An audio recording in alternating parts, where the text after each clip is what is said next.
Edi bën gati valixhet me një shpejtësi të dukshme, duke i hedhur në to rrobat dhe sendet personale një nga një. Ai duket i menduar dhe i shqetësuar ndërkohë që fliste me veten dhe me disa banor të tjerë. Nëse Dolce nuk do të jetë këtu, edhe unë nuk kam arsye të qëndroj. Nuk ka më kuptim për mua. Kjo shtëpi nuk është e njëjtë patë, thot ai me një ton serioz dhe të vendosur. Banorët që ndodhen afër e shikojnë me habi, disa duke menduar se mund të jetë një lojë strategjie, ndërsa të tjerët kuptojnë se Edi është i vërtetë dhe se ndjenjat e tij për Dolcen janë të forta. Ai vazhdon, dua të qëndroj këtu vetëm me njerëzit që kam lidhje. Dhe Dolce është një prej tyre. Patë, nuk ndjem mirë, nuk ka kuptim të përpiqem më shumë. Edi hedh një shikim të gjatë drejt derës dhe duket se po e shqyrton seriozisht mundësinë e largimin. Ai merr frym thellë, e mbështet dorën mbi valixhe dhe thot me vendosmëri, ky është vendimi im për tani. Nëse Dolce nuk do të jetë këtu, edhe unë largohen. Nuk mund të qëndroj në një shtëpi ku nuk ndihem i lidhur me askën. Banorët e tjerë shkëmbejnë shikime të shqetësuara ndërsa atmosfera tensionohet. Të gjithë kuptojnë se ndarja e Dolces mund të sjellë një ndryshim të madh në dinamikën e shtëpisë dhe se Edi mund të jetë gati për një largim të papritur. Duke lënë pas surprizë dhe Dolce përgatitet të largohet nga shtëpia dhe atmosfera bëhet e rëndë sapo ajo del në korridorin kryesor me valixhen në dorë.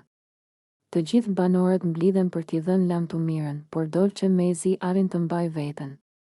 Sytë e saj janë të skuqur dhe të mbushur me lodh që prej mëngjesit, pasi e di që ky largim është i papritur dhe shumë emocional. Kur porta hapet dhe dritat fokusohen tek ajo, Dolce shpërthen në lodh. Ajo nuk arrin t'i fshehë emocionet e forta dhe nis të qajë ndërsa largohet ngadalë, duke kthyer kokën disa herë për të parë shtëpinë ku kishte kaluar kaq shumë momente. Ajo ndihet e mërzitur, e pasigurt dhe e mbingarkuar nga ideja se tani duhet të shkojë në Grande Fratello Italia. Një eksperiencë e re që e emocionon, por edhe e frikson pak. Nga mbrapa, Edi qëndron i ngrirë, me duart në xhepa dhe fytyrën e mbushur me tension. Ai përpiqet të duket i fortë, por kur e sheh Dolcen duke ecur drejt daljes duke qarë, sytë e tij fillojnë të lotojnë. Ai i kthen fytyrën kamerës për një moment, pastaj poshtë, duke u munduar të mos shpërthejë. Emocionet e tij janë të qarta, ai nuk po e përballon dot ndarjen. Disa banor i vendosin dorën në shpatull për ta qetësuar, por Edi duket i humbur në mendimet e tij. Ai shikon drejt derës që mbyllet pas Dolces dhe nuk arrin t'i mbajë lotët, duke treguar se kjo largim e ka goditur shumë më fort se sa kishte menduar. Shtëpia bie në heshtje për disa sekonda, teksa të gjithë marrin frym thellë. Ndërkohë, Dolce po udhëton drejt një aventure të re në Itali, ndërsa brenda shtëpisë ndihet boshllëku që ajo la pas. Dolce largohet nga shtëpia dhe niset drejt Grande Fratello Italia, dhe që në momentet e para të përgatitjes për dalje, shihet se ajo është thellësisht e tronditur. Ajo ecën ngadalë drejt derës, me sytë e skuqur dhe të mbushur me lodh, ndërsa përpiqet të mbajë veten, por emocionet e tradhtojnë. Kur dëgjohet zëri i produksionit që e thërret përfundimisht, Dolce nuk arrin më të frenojë asgjë. Ajo shpërthen në lodh duke i thënë banorëve se do t'i mungojnë dhe se nuk e ka menduar kurrë vërtet se ky moment do vinte kaq shpejt. Banorët mblidhen rreth saj, disa e përqafojnë, disa thjesht e shikojnë të mërzitur, ndërsa ambienti i shtëpisë bëhet i rëndë dhe i heshtur. Ajo shikon edhe një herë mbrapa, sikur po përpiqet të ruajë çdo detaj të shtëpisë, pastaj hap derën dhe largohet. Ndërkohë, Edi, i cili e ka ndjekur çdo hap të saj nga ana tjetër e dhomës, nuk mund ta fshehë sa shumë e prek kjo situatë. Ai qëndron i ngrirë për pak çaste, pastaj ul kokën dhe e mbulon fytyrën me duar. Lotët i rrëshqasin ngadalë, edhe pse ai përpiqet t'i fshijë menjëherë. Banorët vërejnë se sa shumë është prekur ai, por ai nuk dëshiron të flasë, thjesht duket i zhgënjur, i boshatisur dhe i trishtuar nga ikja e saj. Në fund, atmosfera në shtëpi mbetet tepër e rënduar. Banorët komentojnë nëpër vete se Edi po e përjeton shumë fort largimin e Dolces. Dhe se ndoshta kjo tregon edhe më shumë se sa i rëndësishëm ka qenë ky raport për të. Edi hyn në një debat të fortë me Labinotin dhe tensioni mes tyre ndihet që në momentet e para. Edi i drejtohet Labinotit me ton serioz, duke i thënë hapur se ai e shikon qartë që Labinoti po përpiqet ta provokojë me çdo mënyrë dhe ta nxjerrë nga vetja. Sipas Edit, çdo koment, çdo shikim dhe çdo veprim i Labinotit është i menduar për ta acaruar dhe për ta futur në situata të pakëndshme brenda shtëpisë. Edi vazhdon duke i thënë se kjo sjellje nuk është korrekte dhe se Labinoti po tregohet djalë i keq në mënyrën si sillet me banorët, sidomos me të. Ai e akuzon se po krijon drama të panevojshme vetëm për të tërhequr vëmendjen dhe për të bërë që njerëzit të flasin rreth tij. Nga ana tjetër, Labinoti nuk qëndron i heshtur, ai përpiqet të justifikohet dhe të thotë se Edi po e interpreton gabim çdo gjë, por Edi nuk tërhiqet. Ai i qëndron bindjes së tij se Labinoti ka një qëllim të caktuar, ta shtyjë Edin të reagojë keq para të gjithëve, debati mes tyre zgjatet dhe të dy këmbëngulin në mendimet e veta. Banorët e tjerë i shikojnë me vëmendje, sepse duket se marrëdhënia mes Edit dhe Labinotit po përkeqësohet gjithmonë e më shumë, dhe ky konflikt po kthehet në një nga përplasjet më të forta brenda shtëpisë. Dolce zgjohet nga gjumi herët në mëngjes, dhe që në momentin që hap syt, duket e tronditur. Syt i ka të mbushur me lot dhe fytyra i dridhet nga mërzitja. Ajo mundohet t'i fshijë lotët me duar, por emocionet janë aq të forta sa nuk arrin të ndalet. Zëri i dridhet teksa rri ulur në shtret e mbështjell me batanie, duke marrë frym thellë që të qetësohet. Ajo e di që dita e sotme nuk është një ditë e zakonshme. Sot është momenti që do të largohet nga shtëpia dhe do të udhëtojë drejt Grande Fratello Italia, dhe kjo gjë e emocionon, por edhe e rëndon shumë. Ndjesia e largimit, e ndarjes nga banorët që ka kaluar ditë e netë me ta, e bën të ndihet bosh. Dolce nis të flas me vete me zë të ulët, duke thënë se nuk është gati të largohet, se po i dhem fakti që do t'i lërë të gjithë pas, sidomos Edin me të cilin ka ndërtuar një lidhje. Ajo prek jashtëkun ku ka fjetur çdo natë dhe qesh paksa mes lodhëve, duke kujtuar momentet e lumtura. Banorët fillojnë të zgjohen dhe shohin që ajo është përlotur. Disa afrohen ta pyesin çfarë ka, dhe Dolce mundohet të buzëqesh, por sytë e saj e tregojnë qartë se sa e mërzitur është. Ajo tregon se ndihet e ndarë mes dy botëve, dëshiron të shkojë në përvojën e re, por një pjesë e saj nuk do të largohet fare, ndërsa përgatitet, merr frym thellë dhe përpiqet të qetësohet. Por përsëri lotët i rrjedhin. Është një ditë e rëndësishme për të, një ditë me emocione të përziera, ku gëzimi dhe mërzitja përplasen me njëra tjetrën, duke e lënë Dolcen të prekshme dhe të ndjeshme që në momentin e parë të mëngjesit. Benita ulet në divanin e sallonit me një frymëmarrje të thellë, si dikush që më në fund ka vendosur të hapë zemrën. Banorët e tjerë e shohin se ajo është më e heshtur se zakonisht, dhe pikërisht atëherë ajo fillon të rrëfejë historinë e saj personale. Me një zë të qetë, por me nota trishtimi, Benita tregon se përgjatë viteve ka pasur shumë lidhje, marrëdhënie të cilave u është futur me seriozitet dhe besim. Ajo thotë se gjithmonë ka dhënë shumë nga vetja, ka qenë e sinqertë, e përkushtuar dhe ka shpresuar që më në fund do gjente dikë që do ta vlerësonte për atë që është. Por çdo herë, sipas saj, gjërat kanë përfunduar njësoj. Ajo rrëfen se në shumicën e lidhjeve ka përjetuar shgënjime, sepse partnerët e saj e kanë tradhtuar, nuk e kanë respektuar dhe nuk e kanë dashur me të njëjtën forcë si ajo. Ndërsa tregon këtë, Benita prek me dorë krahun e divanit, si për t'u mbajtur emocionalisht, dhe sqaron se ajo nuk e kupton se pse njerëzit që ka dashur e kanë lënduar pa arsye. Ajo pranon se shpesh është fajsuar vetë, ka menduar se ndoshta nuk ka qenë mjaft e mirë, ose nuk ka ditur të zgjedhë njerëzit e duhur. Banorët e dëgjojnë me vëmendje ndërsa ajo vazhdon, ndonjëherë mendoj se ndoshta nuk kam më këtë besoj. Se nuk e di nëse ekziston dikush që do më dojë sinqerisht. Të gjithë më kanë shgënjur. Sinqerisht, nuk e di as nëse do kem dikë me të cilin mund të martohem ndonjëherë. Ajo e thot këtë me një buzëqeshje të zbeth, të hidhur, si dikush që përpiqet të duket i fortë, edhe pse brenda ndjen një boshllëk të madh. Disa banor i afrohen, duke i treguar mbështetje dhe duke i thënë se nuk duhet të dorëzohet, se jo të gjithë njerëzit janë njësoj.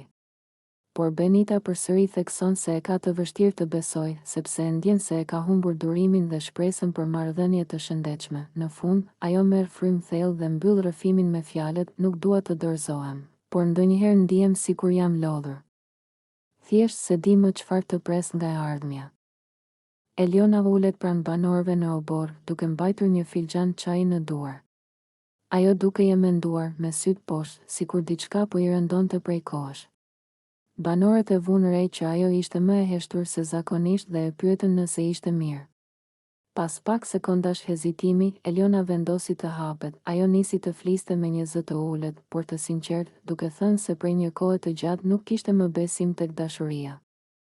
Unë zbesoj më, tha ajo, duke parë drejt tokës. E kam pësuar një herë shumë keq. Dhe që nga ai moment, për mua dashuria është bërë një gjë që nuk ekziston më. Banorët e dëgjonin me vëmendje, pa e ndërprer, ndërsa Eliona vazhdoi të tregoj se sa e ka lënduar dikur një marrëdhënie që ajo kishte menduar se do zgjaste. Ajo rrëfeu se kishte dhënë shumë, më shumë se ç'duhej, dhe në fund kishte mbetur vetëm me zhgënjim. Kur ke besuar shumë te dikush dhe pastaj çdo gjë të kthehet mbrapsht, është si të shkelet zemra nën këmbë, tha ajo, duke pshërtir. Që atëherë, sa herë që dikush më afrohet ose më tregon pëlqim, unë tërhiqem. Nuk dua të lëndohem përsëri. Një prej banorëve i tha se ajo ende është e re dhe që jeta sjell surpriza, por Eliona tunte kokën, sikur nuk donte të dëgjonte më asgjë rreth dashurisë. Jo, vërtet nuk besoj. Për mua dashuria është bërë thjesht një fjalë. Unë nuk jam më ajo vajza që mendonte se të gjitha përfundonin me një fund të lumtur. Disa banorë u munduan ta ngushëllonin, duke i thënë se e kuptojnë pse ndihet ashtu dhe se ndoshta me kohën ajo mund të ndryshojë mendim, por Eliona dukej e bindur në ndjenjat e saj. Ajo tha se për momentin dëshiron të fokusohet tek vetja dhe të mos ketë më pritshmëri që mund ta lëndojnë sërish. Atmosfera u bë më e qetë dhe banorët e respektuan hapjen e saj, duke e parë Elionën me më shumë mirëkuptim, teksa ajo mbylli bisedën duke thënë, ndoshta dikur, shumë më vonë. Por tani për tani, për mua dashuria thjesht nuk ekziston.